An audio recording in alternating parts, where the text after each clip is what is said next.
Kalau Umar ada, digorok dia langsung. Kalau Umar ada, digorok dia langsung. Itu kolbunya sudah mati. Ngomong begitu. Hati-hati, tolong perbaiki itu, tobat kepada Allah SWT. Dari mana kita bisa menjawab? Kita bisa menjawab, ada satu kitab yang tadi saya bawa, ya. Judulnya Al-Khasa'is Al-Kubra. Ditulis oleh Imam As-Suyuti, dikumpulkan riwayat mengenai Nabi Muhammad itu siapakahnya Nur. Apa kata beliau? Aku adalah yang pertama kali diwujudkan, tapi yang terakhir dibangkitkan. Akhiruhum bi'atha. Tapi awaluhum wujudan zuhur. Yang paling pertama zuhur muncul adalah aku. Itulah Ahmad. Itulah Nur Muhammad. Tapi difisikkan menjadi seseorang baru setelah 6.000 tahun Nabi Adam alaihi salatu wassalam. Ya, sekitar 5.000-an lah kalau nggak 6.000 tahun. Jadi Muhammad bin Abdullah itu, dia jugalah yang disebut Ahmad Ruhullah. Dia jugalah yang disebut Muhammad Nurullah. Jadi tolong jangan dibeda-bedakan suul adab kepada Rasulullah Sallallahu Alaihi Wasallam. Paham? Itu gimana hubungannya? Wah, itu ilmunya mahal tuh ya. Apa hubungan Sayyiduna Muhammad bin Abdullah dengan Nur Muhammad Nurullah? Ada penjelasannya. Nanti kita bahas di waktu yang khusus. Ada kajian namanya kajian Nur Muhammad. Nanti kita buat di kajian di lagi atau di mana lah ya. Insya Allah. Jadi dia juga tunggu dulu lagi. Ahad Ruhullah. Coba baca. Ahad Ruhullah. Muhammad Nurullah. Muhammad Rasulullah. Terus imam akhir zaman disebut apa? Al-Mahdi. Al-Mahdi siapanya Nabi Muhammad? Zuriat beliau, memegang rahasia beliau, maka disebut Al-Mahdi Sirrullah. Sirnya Allah itu Al-Imam Al-Mahdi. Jadi sirnya Nabi Muhammad yang awal dizuhurkan, dimunculkan, yang terakhir dimunculkan, terakhir dibangkitkan, itu ada pada Al-Imam Al-Mahdi. Jadi kitab ini juga membahas itu ya, zuhur. Itu ada. Bukan sholat zuhur artinya tampak muncul. Jadi kalau kita sholawat maka digabung sholawatnya, ada di Dalail ya. Dalail Khairat menyebutkan. Saya ingat saya lafaznya apa? Allahumma sholli ala jasadi Muhammadin fillah jasad. Ya Allah, sampaikan salam jasadku kepada jasad Nabi Muhammad. Allahumma sholli ala qalbi Muhammadin fil qulub. Itu tambahan dari saya. Ya Allah, sampaikan salam qalbuku kepada qalbu Nabi Muhammad. Kalau di kitab Dalail, Allahumma sholli ala ruhi Sayyidina Muhammadin fil arwah. Ya Allah, sampaikan salam ruhku kepada bapak ruhku Nabi Muhammad Sallallahu Alaihi Wasallam, yang ayahnya baru meninggal karena COVID kemarin. Kalau diingat-ingat mau nangis kan? Bener. Coba kita rindu bertemu bapak ruh kita. Kalau dibaca itu berkali-kali bisa-bisa mewah semua. Ya.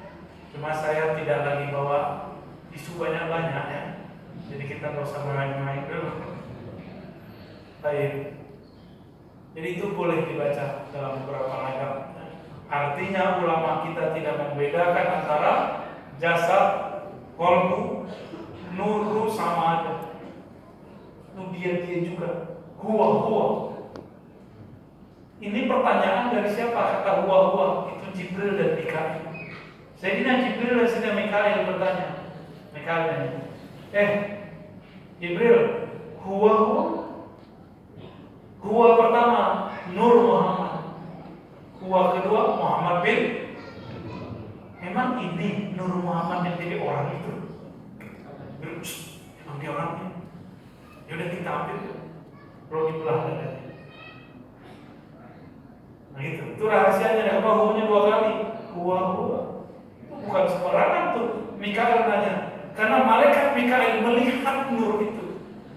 Sallallahu alaihi wasallam. Ya, Allah. Terima kasih Bu ya. Jadi teman-teman majelis di GBI RW 8 kita punya kajian Al-Badar itu setiap jam 12 malam minggu sampai jam 3 pagi. Ilmunya tabir-tabir rahasia yang belum terungkap diungkap. Ini beneran, saya belum paham. Saya kan namanya awalnya Rizky Mulyawan. Saya ingin populer diganti dengan Diktor. Lama-lama saya punya murid, nggak mungkin dia manggil saya Dik, saya ganti Om Ganteng. Tapi ternyata itu semua tidak berlaku. Begitu saya belum lahir dari rahim ibu, diberi nama Rizky Mulyawan, ada ruh di janin ibu, sudah dinamai oleh bapaknya ruh. Saya nggak tahu siapa nama ruh. Akhirnya ikut kajian ini, jadi saya punya nama ruh. Alhamdulillah. Siapa nama ruh saya? Rahasia. Mahal. Ya, jadi sengaja jam 12 Pak. Itu orang-orang pilihan. Bapak dulu berkencan dengan mantan sampai nggak pulang-pulang. Begitu diajak ngaji jam 12, aduh malam banget. Jasad kita malas bawanya mau tidur, maka dinasibkan terkubur. Tapi ruh kita tidak malas dan tidak pernah mati. Dia akan bertanggung jawab. Gitu ya. Paham ya? Saya juga orang Sunda Pak, tapi udah lama di Jakarta, jadi lupa bahasa Sundanya. Sunda pokoknya saya. Abdi teh ayeuna hayang hiji boneka. Saya kalau di dalam itu Pak tidur Pak. Tidur Pak. Ini ada pertanyaan dari sebelah sini tadi ya. Bapaknya. Bapak sudah ada mic-nya. Terima kasih. Nama saya Justin Arpe. Mohon izin Pak, Bapak vokalis dulu dia. Suaranya agak becek begitu. Vokalis tingkat kamar mandi.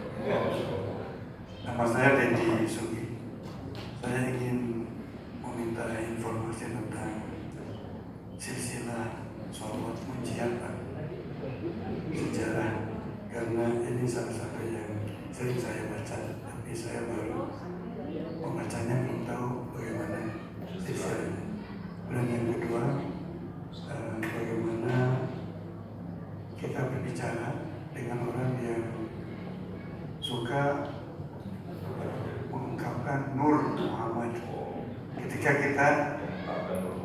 Ketika kita mengajak dia ke masjid misalnya, silakan cari Nur Muhammad katanya gitu. Tapi dia sendiri nggak pernah melakukan rukun-rukun Islam terutama sholat. Dan yang berikutnya adalah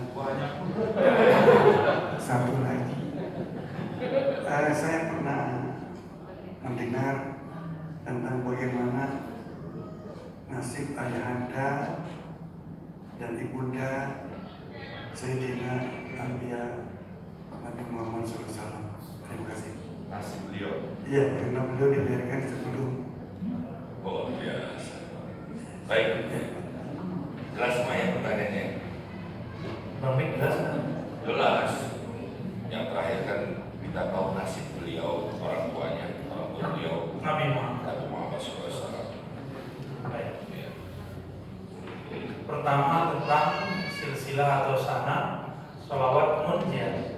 Bacain Pak. Allahumma sholli ala sayyidina Muhammadin salatan tunjina jamil ahwali wal afat. Sampai akhir ya. Sholawat ini dikumpulkan oleh Al-Imam yang boleh kita sebut Busiri Ibn Asri. Jadi ada Imam Busiri pengarang Burdah. Dia ini kemudian disebut Busiri kecil. Jadi namanya Syekh Yusuf An-Nabahani. Syekh Yusuf An-Nabahani. Beliau punya kitab macam-macam, ada Syawahidul Haq, ada apa namanya tentang Sayyidul Kaunain, itu banyak sekali beberapa kitabnya. situ beliau menyebutkan kumpulan sholawat dan itu diijazahkan ke murid-muridnya. Ya. Saya dapat sanad dari jalur beliau dari dulu guru saya yang mengijazahkan kitab ini, Syekh Amin Salim Al-Qurdi. Beliau mengambilnya dari murid Syekh Yusuf An-Nabahani. Ya, namanya Syekh Husain ya. Kemudian juga kita dapatkan dari jalur Syekh Yasin Al-Fadani. Jadi Syekh Yasin Al-Fadani setiap musim tertentu itu bertemu di Mekah dan Madinah imam ini Yusuf An-Nabahani. Jadi beliau ternyata pengamal kitab sholawat dalail khairat yang dibaca di Pulau Jawa, pesantren Jawa, pesantren di Banten, pesantren di Sunda. Saya dengar di Bandung ada beberapa pesantren ngamalin itu. Ya, saya kenal ada beberapa alumninya. Itu sampai sekarang dia bacaannya Dalail Khairat. Kitab itu pemilik sanadnya salah satunya adalah Syekh Yusuf An-Nabahani. Nanti sambung kepada Imam Al-Jazuli. Nah, maka beliau ini boleh disebut Imam Jami'us Sholawat, Imam pengumpul semua sanad sholawat.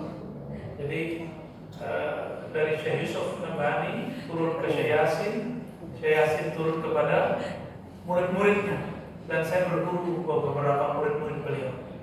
Ya, ada yang orang Arab, ada yang orang Indonesia. Dari mereka turun kepada saya dan saya ijazahkan ke beberapa malam ini. Ajastukum jami'an. Al-Fatihah.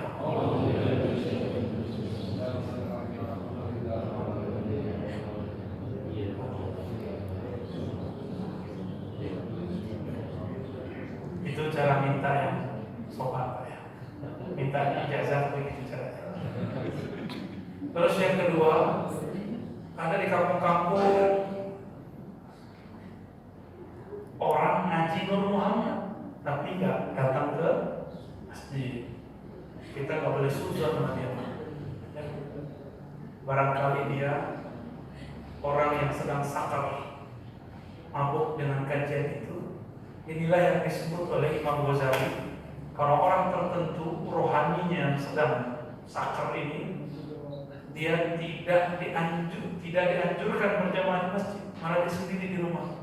Itu Imam Ghazali berbeda sendiri dengan imam manapun, karena Imam Ghazali ini imam zahir juga imam batin. Tapi yang lain berfatwa hanya zahir. Nah, bapak saya mungkin melihatnya secara zahir. Masa kajiannya kajian tinggi Nur Muhammad tapi dia jaga masjid nggak mau. Orang kayak gitu Pak, batinnya lebih tajam dari mata zahirnya. Kalau dia masuk masjid, yang dia lihat orang sholat kepalanya kepala anjing, suka nyala, suka bentak orang. Dia masuk masjid, ada orang mukanya muka monyet, suka cari perhatian, cari masalah. Dia masuk masjid, ada orang mukanya muka kambing, muka babi, syahwat besar, makan banyak, enggak pakai doa. Itu kelihatan sama dia bukan seperti manusia. Seperti yang pernah kita ceritakan, onta datang ke Nabi bukan minta dijadiin sebagai makhluk yang mulia, tapi cuma urusan perut. Bang Dik berdengar itu? Onta datang ke Nabi. Kalau dia tahu itu Nabi, kenapa dia nggak minta yang spesial? Masih beruntung kayu yang Nabi jadikan sandaran. Kata dia, aku memilih surga, wahai Rasulullah.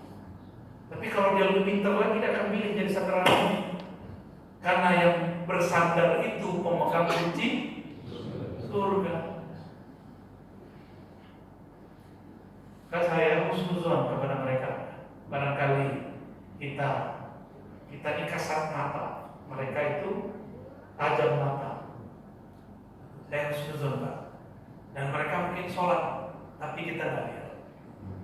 Dulu siapa yang wali majzub yang di Jawa itu? Gusmi. Gusmi ini kan ceritanya sudah masyhur. Termasuk Habib Ja'far, ya almarhum Al-Kaf, ya Kudus ya. Itu Habib Ja'far. Ini kan yang gampang nih, yang Sohibul Kisahnya masih ada. Sohibul Kisahnya itu menyaksikan Habib Ja'far di satu kamar tidur, di kamar kedua ada lagi Habib Ja'far sholat, di kamar ketiga lagi baca Quran, kamar berikut lagi zikir. Wah, begitu. Satunya tidur, dia tuh yang mana yang Habib Ja'far? Itu ujian bagi si muridnya. Muridnya mungkin suuzon sama gurunya. Ya. So Habib tidur lagi subuh. Kan sering ngomong begitu. Ada ustaz kecapean, badannya sakit, sehingga subuhnya nggak sanggup ke masjid. Dalam batin pas buka pintu, kiai apaan? Maulidan tapi nggak subuh. Apa urusannya maulid ya maulid, subuh ya subuh. Jadi dia ingin membatalkan maulid, nggak punya hujah. Carilah alasan, cari kesalahan. Nggak ada urusan. Ya. Gitu Pak ya, kayak dia. Kayak ini seksi dakwah Pak ya. Jadi Sugi. Dedi Sugi. Maaf Pak, salah baca Pak. Suaranya terlalu lembut soalnya. Seksi dakwah Pak Ustaz. Jadi beliau ini bayi khuruz. Karena ada acara banding, beliau ta'zim datang ya. Barakallahu fiik ya. Berarti beliau nyamar ya. Biasanya orang lagi khuruz sama tabligh ya. Kalau amirnya saklek itu nggak di sini, tapi amirnya bersih cerdas ya. Belum. Barakallah ya. Semoga pergerakan cinta masjidnya diberkahi Allah. Nanti kasih tahu ke ahbab tabligh, hati-hati, jangan suzon sama orang-orang ahli ma'rifat. Itu. Ya. Yang ketiga tadi tentang orang tua baginda Nabi Muhammad SAW. Jika Maryam mengandung Isa, difasilitasi setiap hari, setiap malam dibawakan buah-buah dari surga. Masa Aminah, saya biasa nyebutnya Sayyidah Aminah, dibiarkan menjadi ahli neraka, dibiarkan terlantar begitu saja? Gak percaya Pak saya. Maka dalam mata batin beberapa ahli rohani, mereka memandang kayak diperjalankan ke masa lalu. Ternyata ada riwayatnya. Jadi ada orang yang bisa percaya kalau melihat kitab. Ada orang yang percaya kalau dia kasyafah, dibukakan oleh Allah. Terlihatlah oleh dia Sayyidah Aminah. Dia lagi ngidam apa aja Allah bawakan dari surga, diutus malaikat untuk membawakannya. Makanya tubuh Nabi itu lebih mulia daripada tubuh Nabi Isa. Nabi Isa makan buah dari surga, maka tubuhnya kekal karena buah-buah surga itu kekal. Sampai sekarang tubuh Nabi Isa belum rusak sama sekali. Umur beliau dekat 33 tahun, sampai sekarang nggak berubah karena wajahnya wajah surga. Nutrisi daging sel-sel tubuhnya itu dari surga. Udah berapa umur Nabi Isa sekarang? Masehi itu Masehi 2021 sudah umur beliau. Jadi Allah ini sengaja kasih kepada kita dua penakalan, miladi, hijri. Miladi kelahiran Nabi Isa. Maka kita kalau sebut miladi gak akan kafir, malah kita tambah iman kepada beliau. Salatu wassalamu alaika ya Ruhallah Isa ibn Maryam. Nabi Isa sampai sekarang tubuhnya masih kuat di langit. Kenapa? Karena tubuhnya tercipta dari nutrisi-nutrisi surgawi. Tubuh Bapak, mohon maaf nih, kayak Bapak umur berapa Pak? 62, oh awet muda. Mana yang tadi di sini? Dia 53. Tapi wajahnya Boros. Pak, maaf ya, tadi yang ngomong orang Sudani.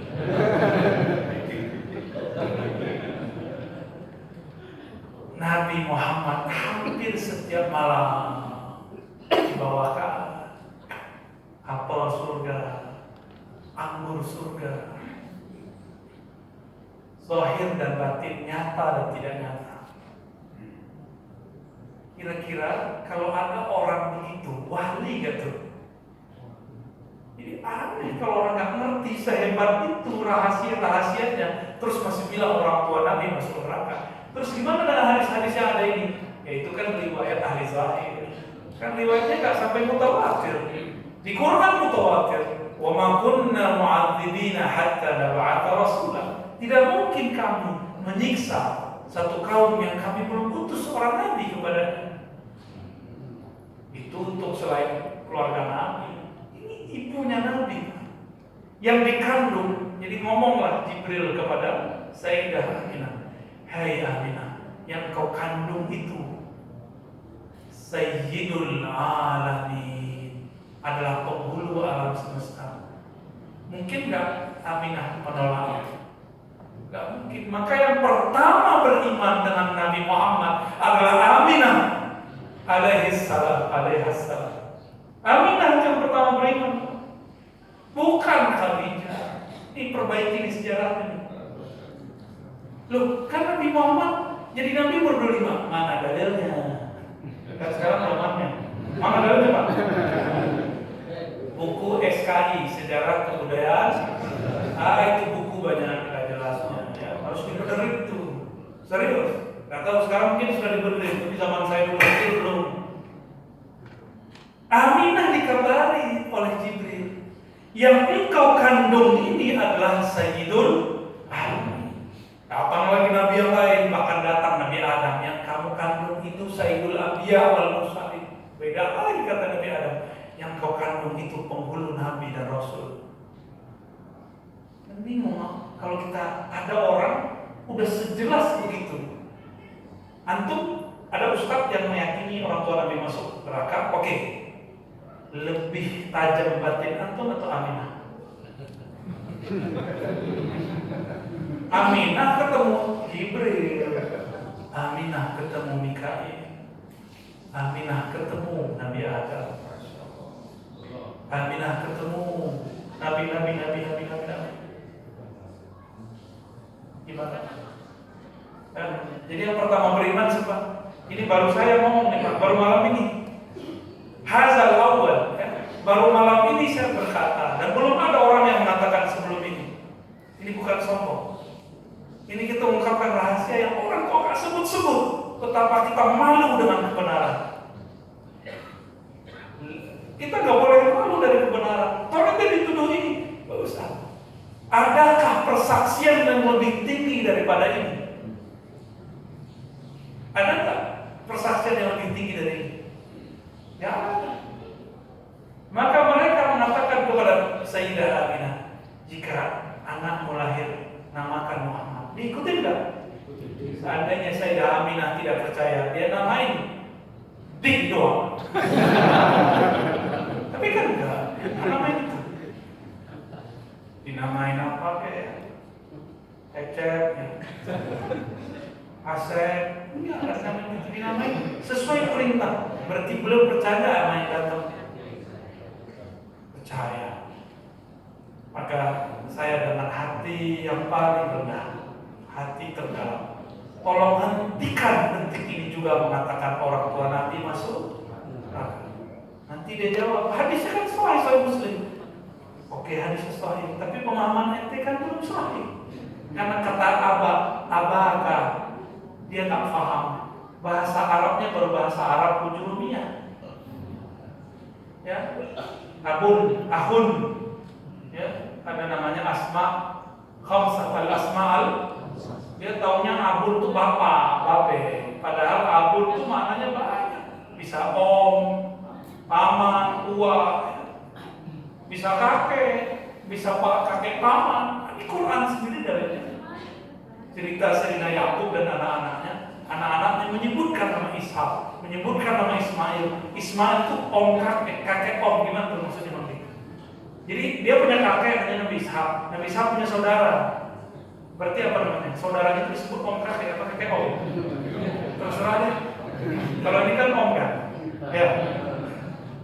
Kakek ya. Jadi siapakah makhluk yang paling pertama beriman? Bahkan sebelum diutus oleh sebagai Rasul, dia sudah percaya nubuat Nabi Muhammad Sallallahu Alaihi. Apakah ini keyakinan bid'ah? Enggak, ada teksnya. Di Sunan Darimi banyak, di Musnad Ahmad ada. Nabi Muhammad dikabari oleh ibunya, Muhammad, yang ngomong maknya kan boleh begitu kan? Muhammad, kalau kita nggak boleh ngomong Muhammad, takut digambar kita maafin nanti. Itu jin aneh, ngomong sembarangan gitu. Tapi Aminah mengatakan, hai Muhammad anakku, wahai Ananda, saat kamu lahir, ra'aitu nuran. Saat kau melahirkan kau, arti kitab ini, aku melihat cahaya menerangi berbagai penjuru negeri, masuk ke istana Persia, Singasana, Rum, ke semua negeri. Berarti kita kedapatan juga tuh sebenarnya, cuma nggak disebut oleh Sayyidah Aminah karena nama negeri kita ada di Arab. Yang baru dikenal oleh Sayyidah Aminah Persia, Rum. Coba disebutkan Bandung gitu. Tapi belum disebut. Kira-kira begitu. Allahu a'lam bishawab. Terima kasih Bu ya. Jelas ya Mas Tante ya. Inilah gunanya saya punya guru ya, Buya Haji Hashim.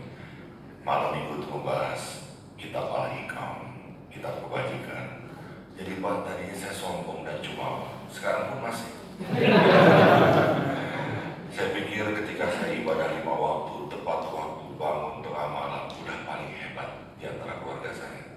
Ternyata la wala quwata illa billah, Allah lah yang memaksa saya, Allah lah yang memberikan kekuatan saya.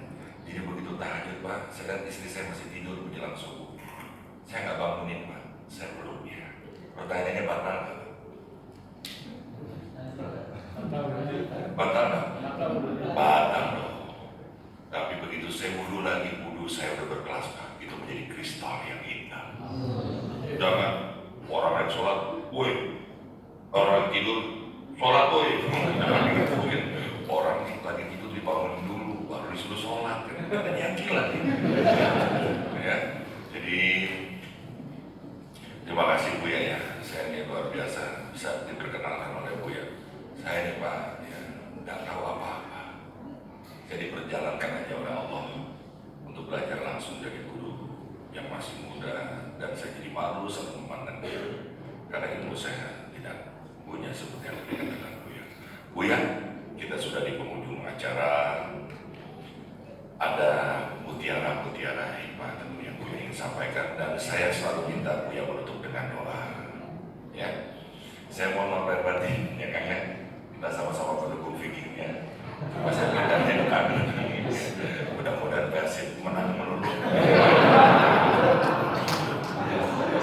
Dulu sekarang ya. Oh iya, dengan segala dengan hati, tidak ada maksud untuk meninggi. Nanti selesai acara ini tidak ada yang foto-foto dengan beliau, tidak ada yang salah. Kenapa? Untuk